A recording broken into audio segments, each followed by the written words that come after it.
Hello everyone, it's George from Ireland. Here I am in St John's College Chapel, Oxford. This is where Tony Blair got married, but don't let that put you off. There are some good things about it. And look at this vainglorious monument to an old member of the college who died in the 17th century. Shan't bother reading it all, it's in Latin. Here on a little ante-chapel. I don't think he got married in the ante-chapel. Ante as in A-N-T-E, as in before chapel, not against chapel, not A-N-T-I. So surely it's somewhat going against Christianity to be memorializing this person as much as Christ. And look at this, not much perspective in that rather infantile image of Jesus.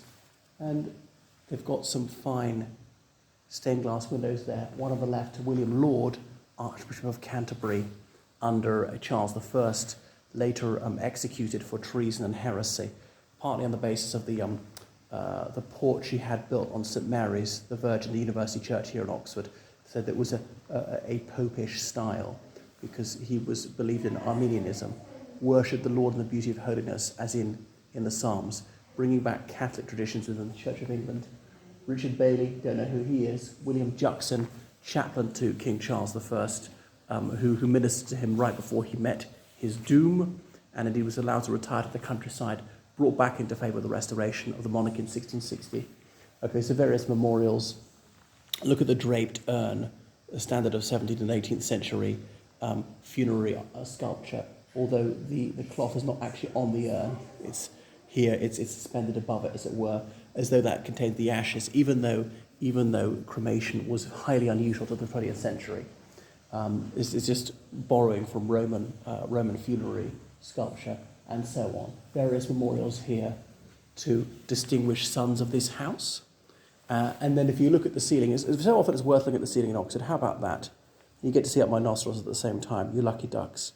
Okay, so they've got various what the words, mitres, as in for the bishops, like the tongues of flame and so on. Okay, and then in the 20th century they have some memorials to people, and it's in English. And there's one to a woman who was married to the president of the college. The various heads of houses in Oxford, they all have different titles: president, provost, warden, dean, master, whatever, rector, but generically it's head of house. And the black and white tiled floor, like checkered floor. So I don't know why. The Church of England quite often does that, especially for these, what are they? Especially for college chapels. And look, buried under the floor is a previous head of the house. Okay, anyway, so there's the altar with the two candles. Church of England's always got two, Catholic Church always got three. This one, the year of foundation is easy to remember, 1555, founded by Mary Tudor, Bloody Mary, she's known as by Protestants, as an executing 300 people in 5 years. Now, Elizabeth I executed a similar number of people, but over 45 years. Obviously, no one should be executed for his or her religious faith. And more stained glass windows. Fine hammer beam roof, that. So this, obviously, attendance at the chapel was compulsory until the 19th century. So it gives you an idea how many people could fit in. And then, look here, as always in the Anglican churches, the lectern, as in the Bible stand, is in the shape of an eagle. So which John the Baptist is it? Well, it's Collegium Johanni Baptisti. It's in honour of St. John the Baptist. So famous old members will be Tony Blair and Kingsley Amos. Can't think of anyone else right now. And look at that. Look at their coat of arms. So it's, as people say, it's the richest college. I don't know if that's true, but it is a very rich college. And then they give everybody £900 a year, regardless of needs. Spend on whatever you want to spend it on. 900 quid a year. So there are more little memorials out here at the corridor. I wanted to go into Balliol, but it was not open for a very curious reason. The Emperor of Japan's visiting right now. Might be left by the time I get out. Okay, so you see more memorials who died quite young. So now there are all these apocryphal tales that you can walk from here to London on St John's Land all the way. I don't know if that's true. I've heard that said about various colleges in Oxford and Cambridge, but it's true in a broader sense, even if not a literal sense, that it does own a lot of property. I'm not sure who gave it all this. I don't think it was Mary Tudor. So the idea this was to sort of spearhead the Counter-Reformation, but obviously then Elizabeth I came back in and it became Anglican. Now, that doesn't matter very much these days because you can be any religious denomination or none and attend any Oxford college. They're not allowed to discriminate, they wouldn't ask you. Some people go to chapel every Sunday, some people never ever go in there in 3 or 4 years at the college. So that is St. John's. So yeah, I remember I competed against them at University Challenge many years ago. And what else about it? Rob Linham, Aaron Bell, who's now the Conservative MP, Patrick Finglas, who's now a Classics Don, some university in Western England, and so on. This is the main quadrangle, or quad as we say for short.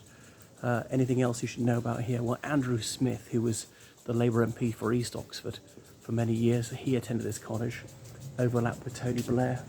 Ross McKibben was a fairly famous history Don. So yeah, Blair was here in the mid-70s reading law, and he got a 2-1. So he eschewed politics, just put his nose in his books, and was fascinated by McMurray.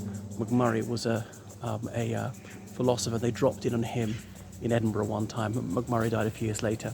There was a mature student who was an Australian Anglican priest, and Tony Blair had his rather twee and high-minded debates with him. And he said, oh, that's what got him into politics, this philosophizing, rather than just vanity. So it may be hard to believe, but yes, these really are undergraduates' bedrooms around here. And it's very fragrant today, although it's somewhat cloudy. It's not too hot, and it's not raining at least. So what else can I tell you? It's actually quite big. They've got a big auditorium at the back, like little theatre. I saw a performance in there many years ago, and I went to a talk here once by the chief rabbi, the late Lord Jonathan Sacks, and then bumped into him about a year and a half before he died. Bumped into him in London. Was on his way to the synagogue one Sabbath. It was in the St. John's Wood area, and here I am in St. John's. Okay, a curious circularity to my life. So no public access. I'm not sure that includes me or not.